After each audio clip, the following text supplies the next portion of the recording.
Hi guys, welcome to the Liberty Bunker, the Eurobond. This is something we've heard talk about over the last several years. It first kicked off in 2012 when Greece was insolvent, and now it's coming back. This is something I expected the EU to eventually push through. We did a video about 5 months ago about the federalisation of the European Union, and the Eurobond would be one avenue they would pursue to increase power that the EU has over sovereign nations. Now it's back. Coronavirus has brought it back with the financial problems, the instability in the markets, especially in the bond markets.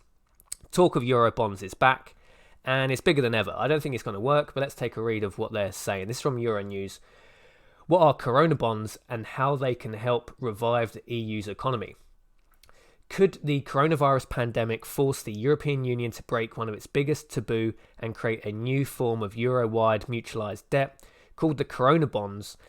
European leaders will today discuss whether they can help finance the fight against COVID-19 and the rebuilding of economies afterwards. What are Corona bonds? Corona bonds are joint debt issued to member states of the EU. The funds would be common and would come from the European Investment Bank. This would be mutualised debt taken collectively by all member states of the European Union. 9 EU countries have been calling for such bonds to be issued EU-wide: Spain, Italy, France, Belgium, Luxembourg, Ireland, Portugal, Greece and Slovenia.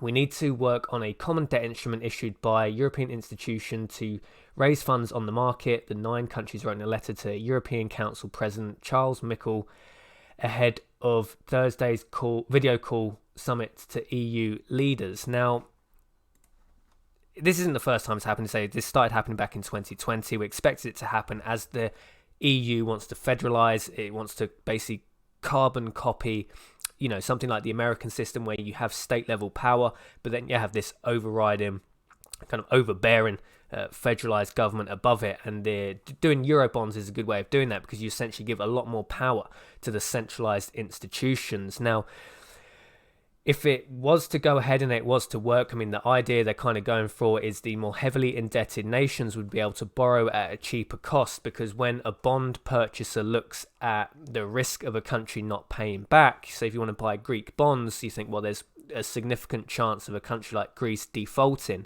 There's a lot lower chance of a country like Germany defaulting, say, than compared to Greece.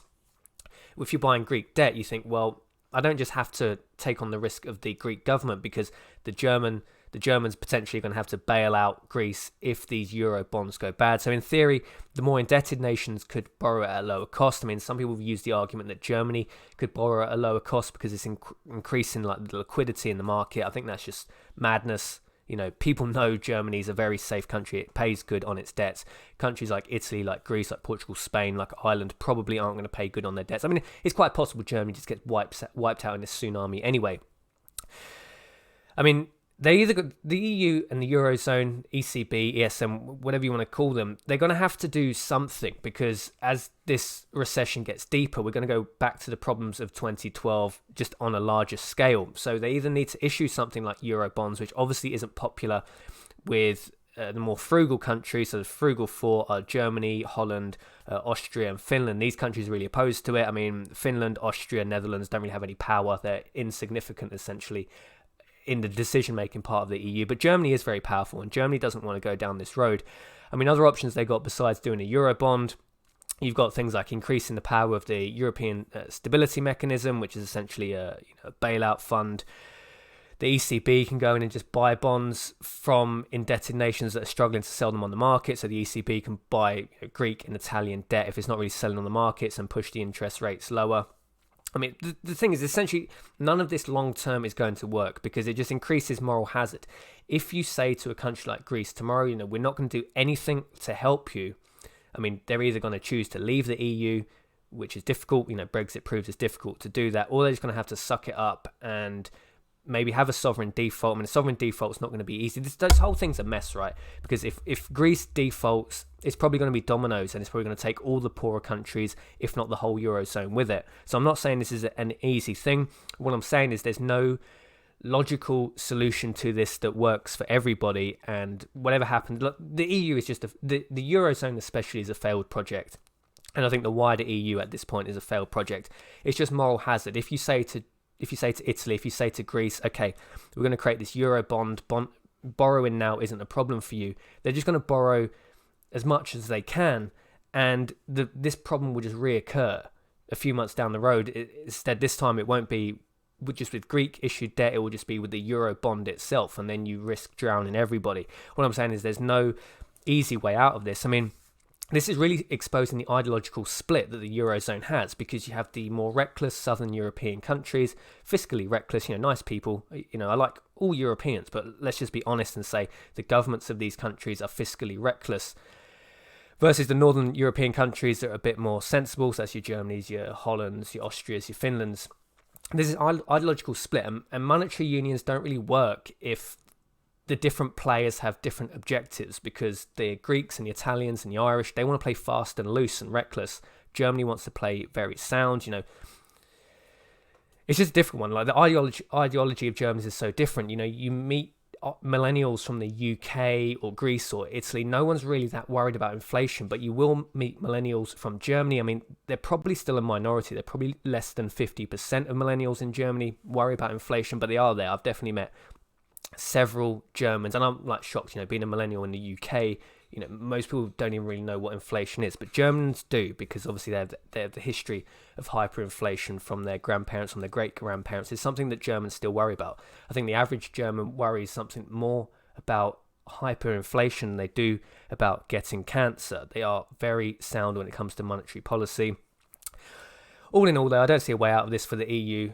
I think Eurozone is on borrowed time now. I mean, they can probably squeeze like another 5 years out of this project, but they're just going to be printing money. It's ECB bailouts, possibly implement something like the Eurobond.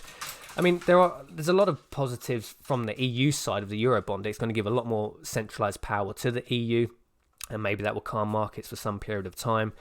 But if you just have the core problem is with the EU is not everybody's the same. People like to throw this thing around that all Europeans are the same. I mean, that's just silly. I mean, America had to go through a bloody civil war to finally, unite the North and South. I mean, I don't expect the EU to do that.